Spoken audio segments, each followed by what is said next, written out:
Paris.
Chers frères et sœurs,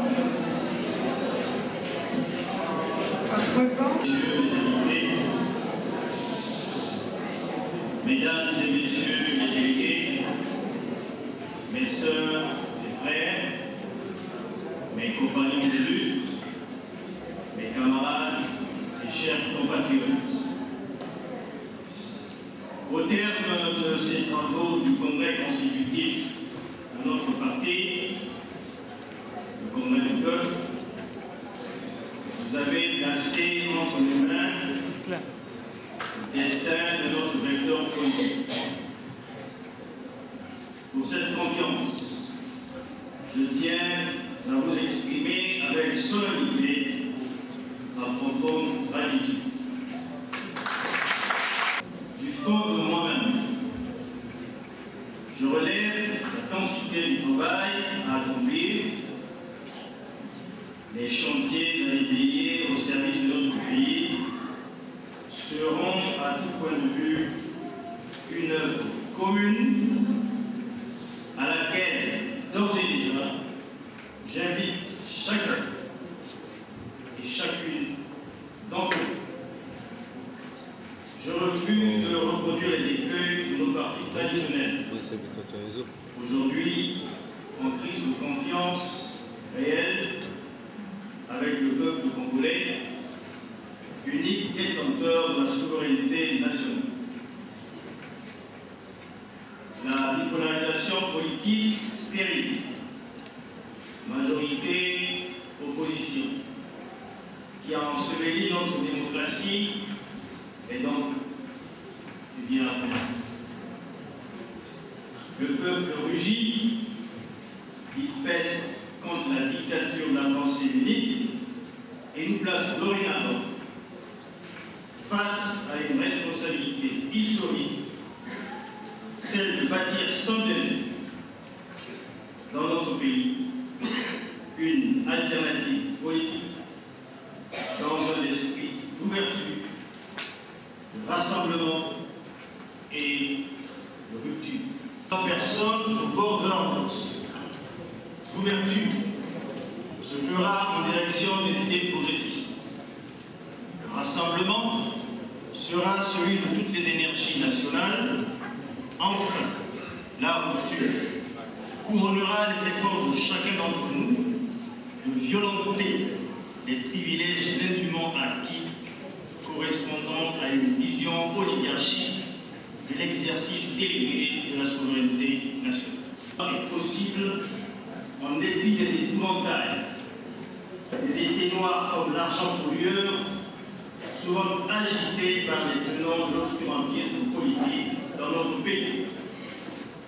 Le rêve du peuple congolais, l'émancipation contre le colonialisme national, sera logiquement la conséquence d'une nouvelle citoyenneté taillée dans le rocher des enseignements d'une histoire nationale peu glorieuse pour le pays et peu gratifiante pour ses acteurs et ses maîtres d'œuvre du changement.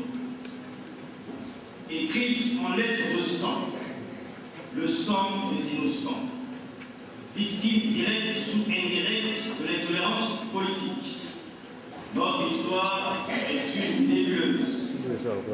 Elle mêle compromission politique et prédation économique.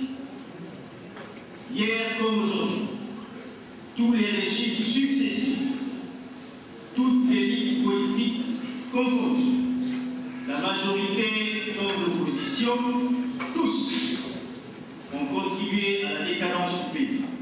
Il lègue à la postérité un tissu social totalement détruit, un patrimoine culturel complètement aliéné et des poumons économiques fortement asphyxiés. Le peuple est comme une armée sans général des plans de bataille. Devant pareil décrépitude et délitement de l'État. Politique de l'autruche et la langue de bois, je refuse. J'accuse. Oui, j'accuse. Une certaine élite de forfaiture contre les droits et libertés des citoyens, contre la dignité humaine, contraire à la morale chrétienne, ferment notre culture. Elle est implicitement tenue responsable de comportements déviants ayant conduit à l'insécurité économique, causée par la mauvaise gestion et manifestée par la paupérisation toujours et encore croissante de la population. La politisation du tribalisme qui consiste à utiliser la différence ethnique pour conserver ou conquérir le pouvoir. La création de milices privées, souvent à caractère tribal, qui deviennent des armées politiques. L'enrôlement forcé des jeunes dans ces armées irrégulières, jeunes